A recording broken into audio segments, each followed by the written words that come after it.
it is to pray even at this time for Syria. You know, we may feel sometimes we're going through difficulty, we're going through suffering. There's been the delays, there's been some heartbreaks. But how do we compare that? How do we compare that with what the Nigerian church is going through? How do we compare that with what's going on in Syria? It's like a walk in the park when we're here. This is like some kind of a holiday camp. In comparison, it's not actually, but in comparison. And actually, sometimes when I'm feeling, it's a bit much, and I'm struggling and battling, even in spiritual warfare, I see what some of my brothers and sisters are suffering. Pakistan, it's off the charts to be a believer now in Pakistan. And in the state of Orissa and many other parts of the world, persecution has increased.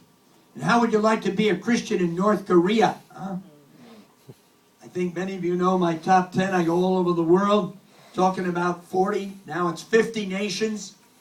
I was just talking to two friends here from Brazil. These 50 nations, I was telling them my desire to get Brazilians out of Brazil. And sharing that there's 50 nations that would have less than 1% of the witness that Brazil has. In fact, they would have less than 1% of what we have in Great Britain. And of course, most British people, their whole focus, if they love Jesus at all, their whole focus is Britain.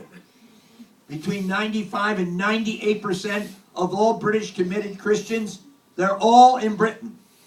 They're British, Britophobia, I call it. And I am committed to the depopulation of these places. We may see more Brazilians launching out to the top 50, more Brits launching out to the top 50. I'm stunned even in 40 years of 40 years of ship ministry, only a tiny percentage ever somehow managed to get out to the unreached people because you're going against the tide. Many times people from the ship have wanted to go. When they got back, the church said, we're not going to finance you, but if you work as a church secretary, we'll finance you. I've heard that story so many times, it's like a broken record.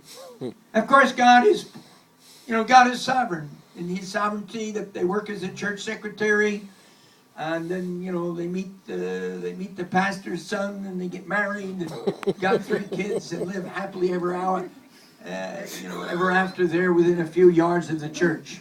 C.T. Studd said, some want to live within the sound of church and chapel bell. Others want to run a rescue shop within a yard of hell.